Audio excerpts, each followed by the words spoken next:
here, and I have to say this again, we are bidding for 2013. Okay, where is Malaysia and where are we? Malaysia is a developing country that has grown tremendously since we first gained independence way back in 1957. We are a multi-racial and multicultural country.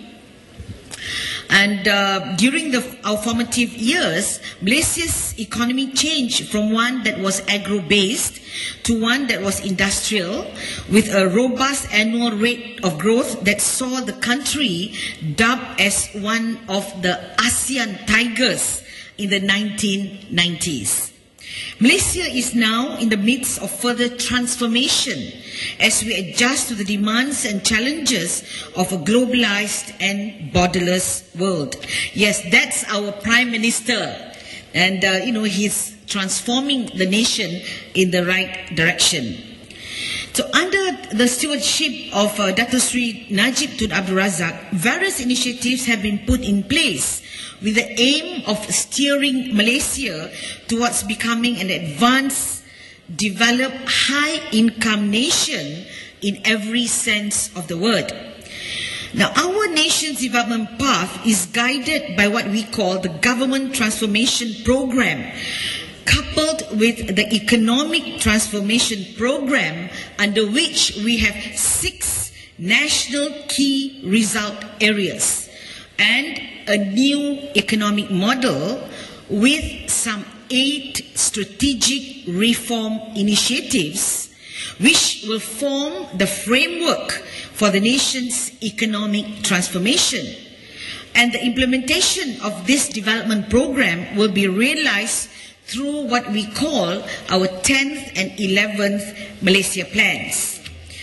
So, ladies and gentlemen, where do the women of Malaysia are factored into this equation?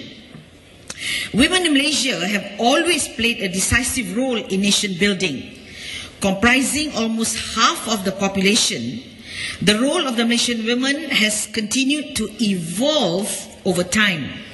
Improvements in access to education and healthcare, combined with changes in our economic landscape, have spurred our women out of the traditional domain of their homes and right smack into our labour market.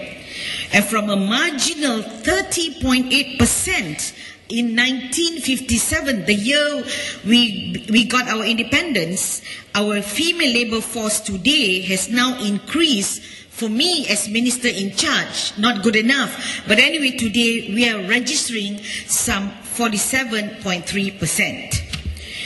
Women now hold some of the key positions in organizations that are central to our country's development, including, inter alia, believe you me, the position of the governor of our central bank, Tan Sri Zeti, and she has won award after award for being one of the best, governors in any central bank in the world. And yes, the chairman of our Securities Commission only happens to be a woman. Nevertheless, there is no room for complacency when it comes to either gender equality or national development. And the time has come for us to move beyond our present achievements, and we now have to raise the bar to a higher level. So to date, 13% of Malaysian women are appointed as members on the board of directors in our government-linked companies, which is an increase of 2% from the year 25. And statistics collected by my ministry from 200 companies listed on our stock exchange has revealed that women comprise only 7.6% of the members on corporate boards. However, Irene, looking at the statistics you shared with us today, we are not doing too bad, but we have a lot more to catch up. So we are kind of like, at par with other Asia Pacific nations. Now, as a responsible government, ladies and gentlemen, we have made the ascension of women into decision-making positions a priority. God help me. In order to achieve our goal of becoming a developed nation by 2020, women must be enabled and empowered to fulfill their potential as the driving force that will propel Malaysia to even greater heights. And for us as a government, not only is it an issue of equal opportunity and rights, it is a fact that makes economic sense, as we've been hearing from yesterday and today. And we do have a tagline in the ministry which says that investing in women is smart economics. And as a politician, whenever I'm with my male colleagues, I remind the men that investing in women is also smart politics. As we all know by now, studies the world over have repeatedly shown us that a more diverse board, including women, leads to, amongst others, increased profitability. And given that Malaysia's advancement is hinged directly to an increase in growth as well as our GDP and levels. And we have our 10th Malaysia Plan, and we have also a policy of at least 30% of our, including women, leads to increased profitability, whilst a lack thereof is a handicap. It would only make economic sense to make it happen. The sooner, the better. And at this juncture, we in Malaysia cannot afford to be left behind. For the longer we stall, the further behind we will fall. So ladies and gentlemen, how is Malaysia accelerating our board diversity? I have to say, with great pain. Now, while considering progress has been made in the public sector, we are doing quite well in our government institutions, where women now comprise about 32.3% of premier decision-making posts. We intend to replicate and hopefully surpass these numbers in the private sector. And to come up with effective solutions, the challenges must first be identified. Yes, research has indicated that the barriers to women's career advancements can be grouped under three familiar social phenomena. Number one, the so-called glass ceiling, which is due to its invisibility, impedes women's ascension to top management positions. Number two, work-life balance, which depicts the tension women face between family and career responsibilities. And finally, the invisible woman phenomena, which describes the female worker who is always in the back room, so to speak, productive but not seen, and therefore not in line for a promotion, or more often than not, always left out. Now, to move women up the ranks, the Malaysian government, propelled by the Ministry of Women, Family and Community Development, has enacted a variety of measures that aim to address the challenges. To address this, we have our own legal and regulatory framework. We have our National Plan of Action for the Advancement of Women, which includes women at decision-making levels. And we have our 10th Malaysia Plan, and we have also a policy of at least 30% of our women must be in decision-making positions. As you know, we are a signatory to CEDAW, Convention on the Elimination of Discrimination Against Women. And in line with our international obligations, thank God for that, and I use that line more often than not in my arguments, the government recognizes the link between stronger and more effective laws to protect women and the ability to be productive and effective workers. As such, we are also looking at, for example, the possibility of introducing legislation around sexual harassment with the aim of creating a safe working environment, one that will provide benefits to both employers and employees.